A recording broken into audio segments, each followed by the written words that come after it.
Hello, and thank you for joining me on this session as we're going to be taking a look at how you can use distributed SQL and a new piece of functionality called Columnar Indexing in order to be able to handle operational and analytical data at a massive scale within your solutions and applications.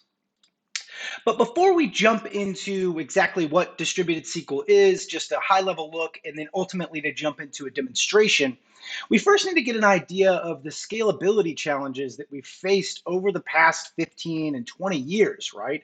You think about the turn of the millennium here, where things like the internet, you may have heard of it, combined with application development becoming extremely popular, we started to see data velocity and volumes being stored in these databases like never before.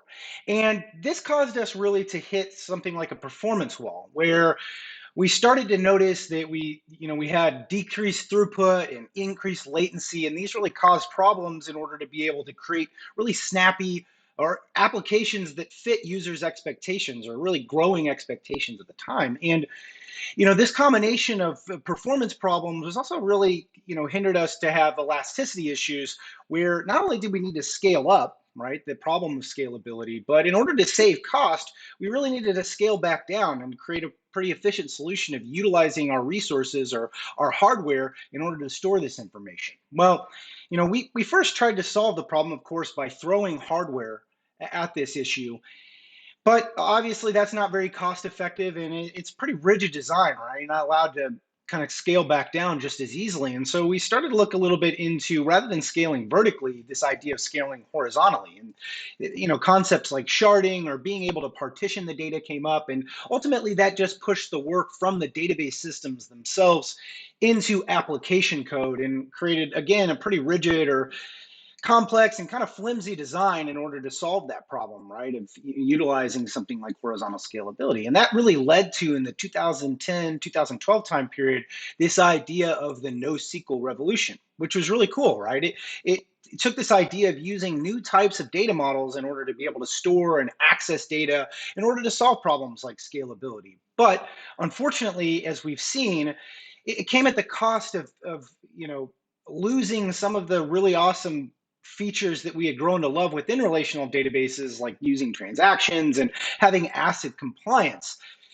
And though databases, NoSQL databases, are getting some of that functionality now, it's not exactly easy or really straightforward to use within their more nuanced query languages. And so this brings us to the idea of distributed SQL, something that has really been gaining ground or gaining steam throughout the last couple of years. And first, we want to take a look at a high level of what distributed SQL is. So if you're not necessarily aware, you'll get a high level of that. So when we jump into the demonstration and how you can actually use that or use distributed SQL within an application, it'll make a lot more sense. Well, if you're not used to, databases or what the concept is, this is a pretty basic idea of what a database is, right? You're utilizing some query language. In this case, we're looking at the structured query language, and essentially we want to be able to read data from the database, and we want to be able to write data from to the database, right? So be able to put stuff in, take stuff out. That's the whole idea behind persistent storage. And of course, the data itself is accessed by this database system stored within it. And distributed SQL, from a very high level, should be a pretty easy concept, right? You've got distributed, right, where you're distributing the data. In this case, we're taking this idea of nodes or individual instances, and we're accessing them through SQL, right? So it's a relational database that's distributed, right? Taking the lessons learned from both sharding and NoSQL of this horizontal scalability combined with the ability to scale vertically with more resources. Well, that's all well and good, but what happens to our data, right? How do we distribute our data? Well, in a distributed system, what's going to happen is that you're actually going to slice this data up, or you can think of it as partitioning the data. And then the data itself, right, is going to be stored on these individual database instances. So each one of these slices, and you can think of it all the way down to a table perspective, is going to be individually divvied up among these nodes that you have inside of something called a cluster. And you can think of these first instances, right, these first sources, as really the primary sources of information. But In order for this system to work, right, in a distributed system, you're going to have to maintain some kind of high availability or some kind of availability for your database system. And so the next thing that you'll want, right, and whether you have 3 nodes, and of course there can be more as we'll get into, is that you're going to want to replicate or copy this information so that if a particular node goes down, it doesn't contain all of the information. You can rely on the backup nodes or other nodes in order to be able to get that information. Of course, then this happens throughout all the slices, right? They're distributed in some way and replicated in some way across this cluster. Now, in this scenario, I'm showing 3 nodes, but certainly you could have many more nodes, and you don't have to have a replica sitting on each individual node. That's ultimately up to the way that you would architect your system to maintain, whatever level of resilience or availability that you would need.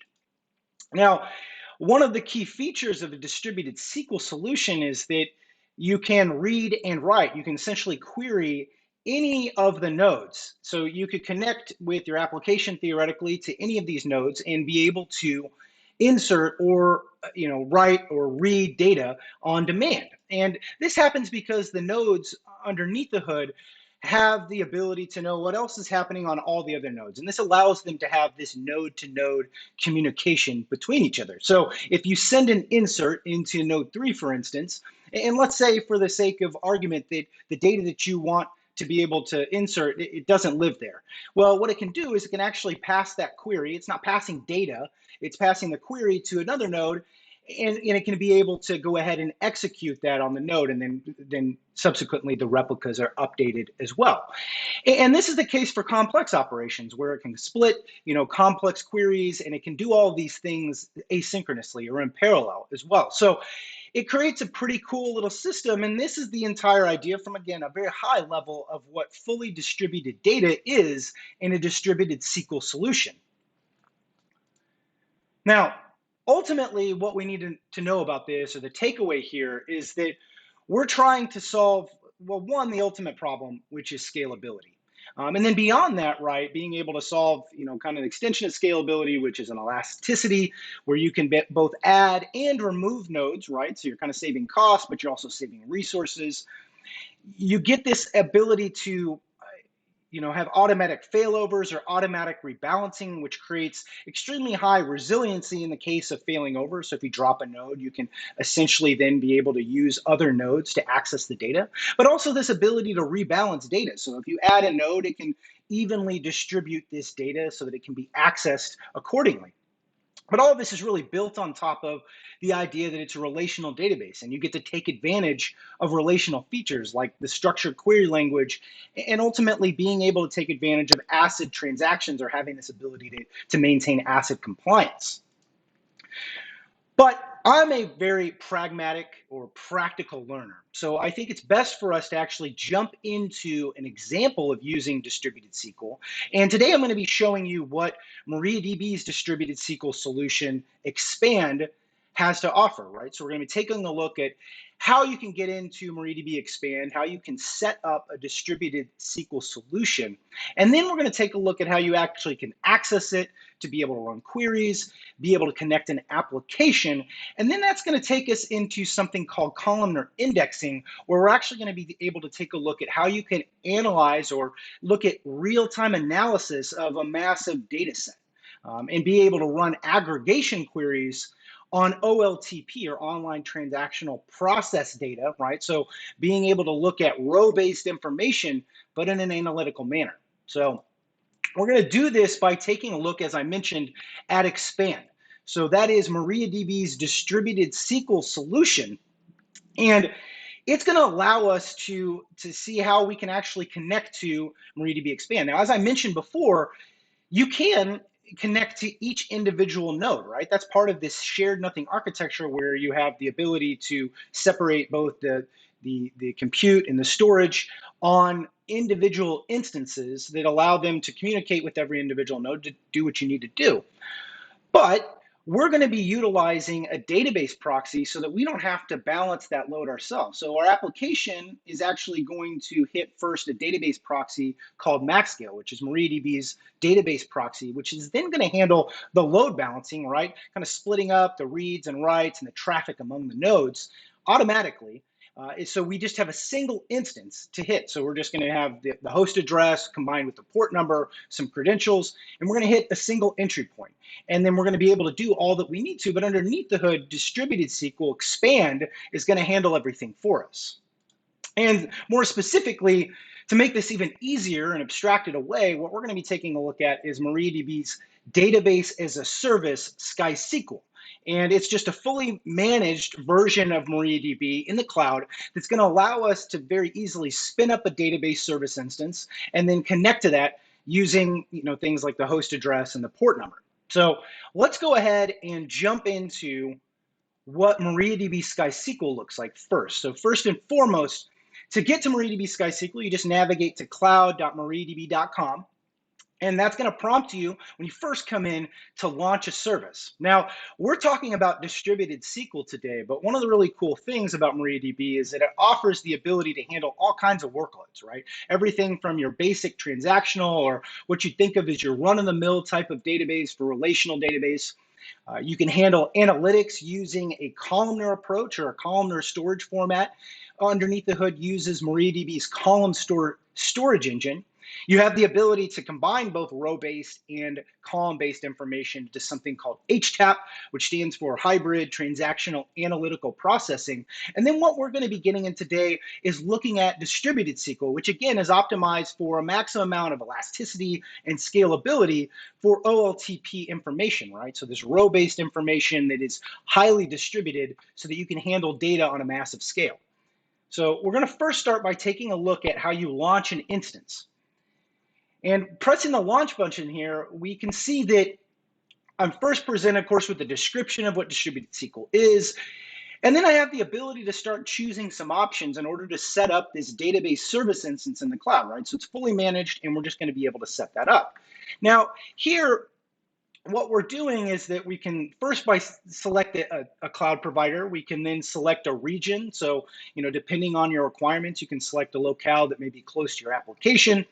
If you have it, in a different data center. So if you're working in a hybrid cloud scenario, if you actually have it in one of these cloud providers, then you can choose correlating or, complementing regions. You have the ability to actually set the resource allocation or the instance size of the machine that you want to use, right? So if you want something that is, kind of minimal, you can set everything from 4 vCPU or 2 on Amazon, all the way up to 32 virtual CPUs. And you can have as much memory as you need as well. And of course, all this is negotiable. So if you needed more, you could certainly contact MariaDB and we could bump those numbers up as well. Then you have the ability to select the nodes within the distributed SQL cluster, right? So inside of that cluster, you have the ability to set an initial amount of nodes.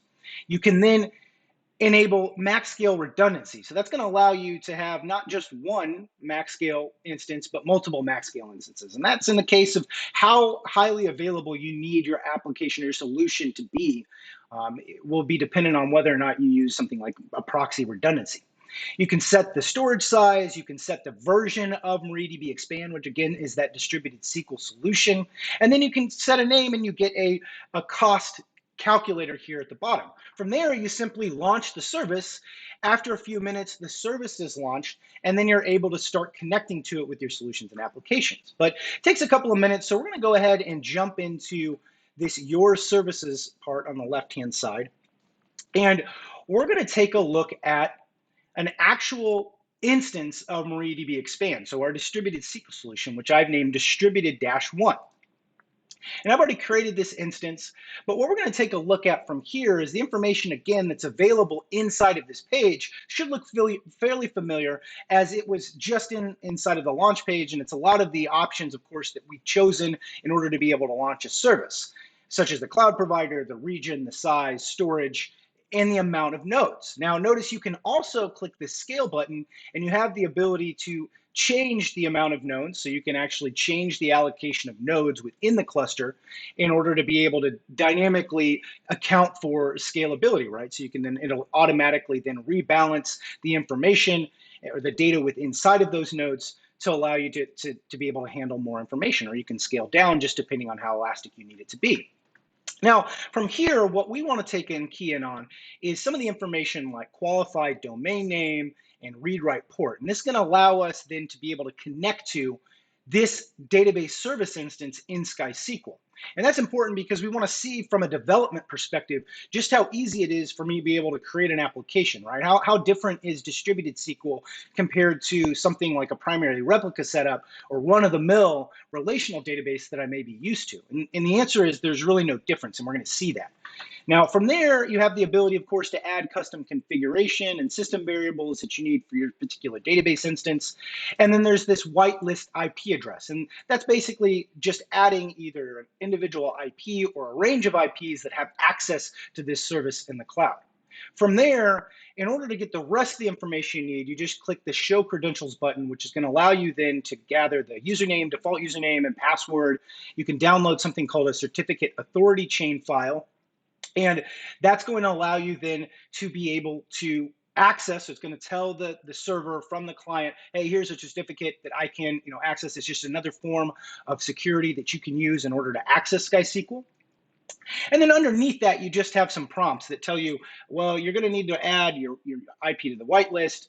Here is some sample CLI or command line interface that you can use using the MariaDB command line client, which we'll use here in a second, in order to be able to connect to SkySQL. And then just a reminder that you probably want to change your default password. So let's go ahead and start by copying the sample CLI. And I'm going to shift Windows here, and I'm going to paste this in. And when I do that, it's going to prompt me for the password. And so I'm going to go back to my window, and I'm going to paste in my password. Now, from there, that's all I need to do. Using the MariaDB command line client, again, from that sample CLI, or you could certainly use any other client that you're used to using on your machine in order to provide things like the host address and the port number and the credentials in order to connect. Now I'm connected to SkySQL, and I'm able to go ahead and start by creating a new schema, so a new database, and I'm just going to call it orders. Oh, looks like I need to clean this up. So here, I'm going to drop my database orders. So we're going to just go ahead and make sure that this is a fresh instance and we can see exactly what it's like to be able to install it. So create database orders. And from there, I'm just going to step into the orders database, and I'm going to create a new table, not very creatively named, but I'm going to call that orders as well. And you can probably guess where the application is going. So I'm just going to go ahead and give it a single column called description varchar 25. So it's just going to hold some text. And that's going to allow me then to create a new table. So I've very easily, within a matter of seconds, been able to connect to my distributed SQL solution and then also execute some queries so that I can create a schema and then a table that I can use within an application. Now, next I'm going to cut over to using an application so that we can see just how easy it is to be able to use something called a MariaDB driver or a connector within our applications to connect to distributed SQL, which of course is just the same as you'd connect to any other database instance that you're familiar with. So let's go, and I'm going to open up my orders application. And in here, I'm going to show that I'm using an integrated development environment called Visual Studio Code. And that's just allowing me to kind of show off this project, which is a React.js front end and a Node.js backend, which if you don't have familiar with these two types of setups for front end and back end, it's not really important. What's important here is that we're showing the workflow of setting up an application that can communicate and ultimately be able to access and control your data within a distributed SQL solution. So from there, I just want to go ahead and take a look at the API project. And the API project is Node.js project, which is essentially just JavaScript that can run in the backend, right? So it's JavaScript that I'm using to create an API that I can then expose endpoints for my React.js application, which then in turn allows it to communicate with SkySQL, being able to do all the basic CRUD operations of reading and writing and deleting data. So from there, I want to jump into something called db.js. And in db.js, what we're seeing here is that I'm using, again, all this stuff is really pulled down up front. So to save time, we can kind of just cruise through it. But I'm using the MariaDB Node.js connector or the Node.js driver, which is allowing me then to be able to provide the information, right, for a connection such as the host address, which I had mentioned before, which comes directly from SkySQL, the port number, which I can then read and write data, accessing through that port number. The credentials, so username, password, I can set a default database. I can set other configurations like being able to execute multiple SQL statements, and then allowing it and sending in the certificate or that certificate authority chain file in order to be able to let the server know that myself as the client has access. So just another layer of security there. And then from here, I just create a module that allows me to use this DB.js module inside of my routes file. So that's just going to allow me then to be able to execute queries, so I can connect to the database and then execute queries. And this application, which we'll jump into and see, is basically just something to simulate what you could think of as e-commerce or some kind of ordering website, which is just going to simulate reads and writes. So it's just going to show how you can send in writes and then be able to read data from the database itself and then change the load on the database itself. So from here, what I want to do then is I just want to use npm start, and that's going to start my application. And this is all using the orders database and the orders table underneath, right? So just uses a single table that it's going to be able to write to and then read from. And then I'm going to switch over to my client, and this is going to start my React.js web application. It'll all come pretty apparent once the application comes up. But the idea here, right, is that I'm just simulating a workload. So I'm able to establish a certain amount of queries per second. And this is really dictated by this left-hand column here, or this left-hand box, where I can see a read percentage, a write percentage. I can be able to set a variation, or basically just the randomness of how I want to be able to select from this. And I can change these numbers, right? So I can be able to say, oh, I want to simulate the traffic, as you can see, kind of reads and writes per second. I can get the transaction latency, which is essentially including network latency and the database latency, just simulating some traffic here. And I can bump up the workload. So if I've got more traffic on the weekends, or maybe if I'm an e-commerce site, I'm running some kind of crazy deals on Black Friday, I can start to simulate those, increased queries per second. Of course, we see some average latency time go up as I'm executing more bulk queries. But the idea here is that as I get into, say, my terminal window again, and I start to take a look at my database, and I take a look at my table, that this number is growing. And this is just a single application that's actually hitting this. So what's interesting about this is that if you imagine thousands or millions of connections happening all at once, of course, your database, and it's really designed to within Distributed SQL to grow. And as it grows, you may want to take advantage, you're likely going to want to take advantage of analytical or historical information, where you're going to be running aggregation queries, right? Things like averages and sums and counts on that data itself. But a lot of times, in order to do that quickly, you need to add some kind of secondary index, and you need to add, some kind of row-based index with the particular column specified in order to make that snappy and make it quick, especially as the data starts to grow exponentially and start to get in the billions, tens of billions of records. And so what I want to show you next is a new feature. I'm going to exit this window here. Let's go ahead and clear this out. But I'm going to show you a new feature within the latest version of Xpand, which is set to come out pretty soon, which is allowing us to be able to run much faster analytical or aggregation-based queries. And it does this using something called columnar indexing. So I'm going to go ahead and I'm going to step into a MariaDB SkySQL instance in our test environment. Again, this is functionality that is coming down the pipe. So I'm going to jump into a test environment where we can see that I've got some preset databases. And I have a database called travel. So I'm going to go ahead and step into travel. And I'm going to show the tables. The tables inside of travel are something called flights, and flights no index or no IDX. And the difference between this is that the flights table contains this new columnar index. So I'm going to go ahead and paste in what that alter statement would look like, and you could add this to the table creation as well. But essentially, you can have a single columnar index, which is going to allow you then to be able to query these columns that are included in the index much faster, right? So rather than having to add a specific primary, secondary indexes on the row-based information, you can add these columnar indexes.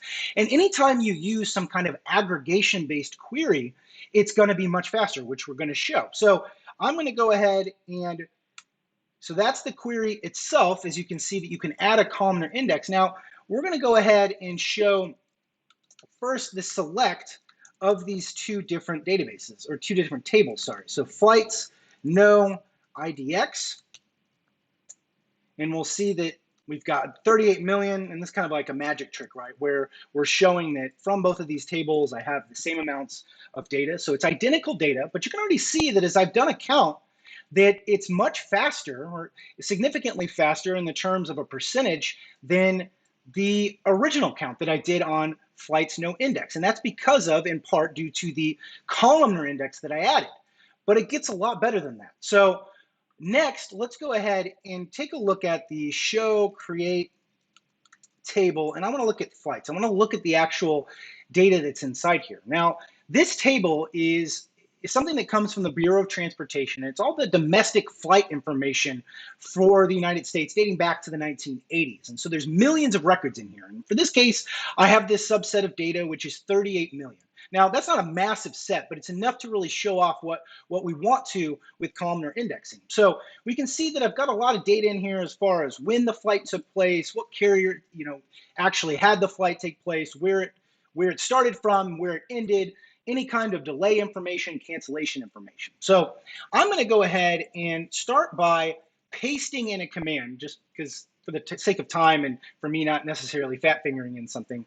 We're going to take a look at a select, and this select is going to be taking a look at over the last 2 years, so actually 2 years before 2021, 2019 and 2020, I want to see the average departure delay. So I want to compare 2019 to 2020 for a couple of obvious reasons. One, 2020 had far fewer flights. So I want to see from an analytical perspective if there was a difference in the departure delay time. And so I can go ahead, and I'm specifically looking at the month of April. So we can really think of April as when the pandemic really started to kick off in 2020. I want to see if there was a drop off here.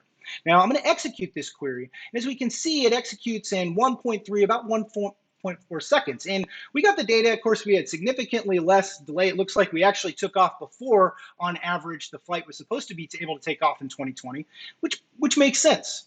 Now, if we take a look at columnar indexing, or looking at the flights table where the columnar index has been applied to several columns, including year, departure delay, month, we can see that when we use this aggregation or this average and we execute, that it is significantly faster.